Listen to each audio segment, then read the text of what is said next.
మేము రూపొందించాం. మొదటిది, మంగళగిరి నియోజకవర్గంలో ఉన్న నిరుపేద కుటుంబాలకి ఇల్లు కట్టించి అందజేసే బాధ్యత నేను తీసుకుంటాను. అందుకే ఆనాడు 20,000 ఇల్లు కట్టిస్తానని శిలాఫలకం కూడా వేస్తాం జరిగింది. రెండోది, మన నియోజకవర్గంలో ఎస్ఐడ్ భూములు, ప్రభుత్వ భూములు, ఇంకో పక్కన ఇరిగేషన్ భూములు, ఎండోమెంట్ భూముల్లో దశాబ్దాలుగా ఇల్లు కట్టుకుని నివసిస్తున్న వాళ్ళు ఉన్నారు. ఎన్నికల ముందల ఆ భూములన్నీ రెగ్యులరైజ్ చేస్తారని హామీ ఇచ్చి మాట తప్పింది ఈ ప్రభుత్వం. వాళ్ళు కూడా పిలిపిస్తున్నా, ఇక్కడ పసుపు జెండా ఎగిరేయండి.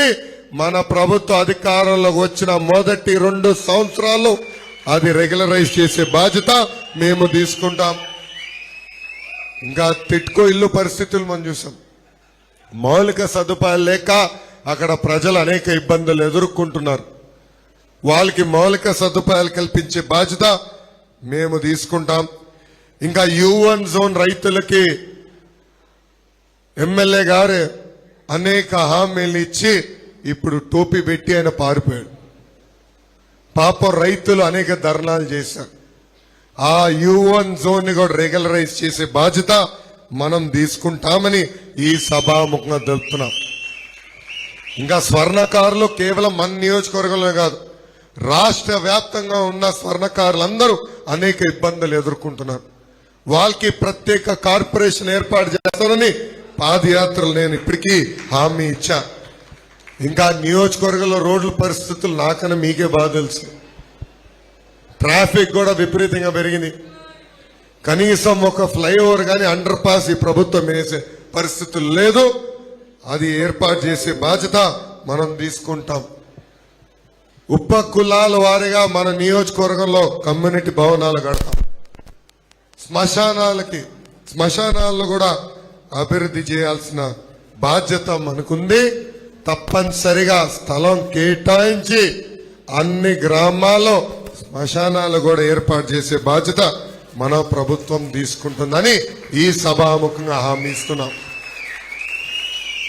ఇంకా రైతాంగం కూడా తీవ్రంగా నష్టపోయింది.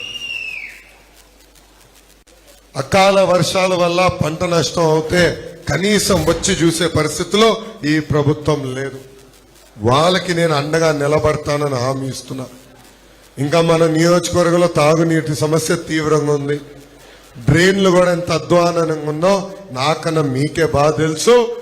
డ్రైన్లు కూడా భూగర్భ డ్రైనేజ్ చేసే బాధ్యత మనం తీసుకుంటామని ఈ సభాముఖం మీ అందరికి నేను తెలుపుతున్నా.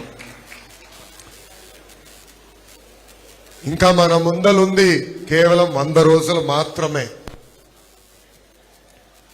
నాకు సమయం ఉన్నప్పుడు మన నియోజకవర్గంలో ఉన్న పెద్దవారి ఇంటికి నేను వెళ్తాం జరుగుతుంది. నిన్న 3 ఇళ్ళకి వెళ్ళాను, ఈ రోజు కూడా వెళ్తున్నాను.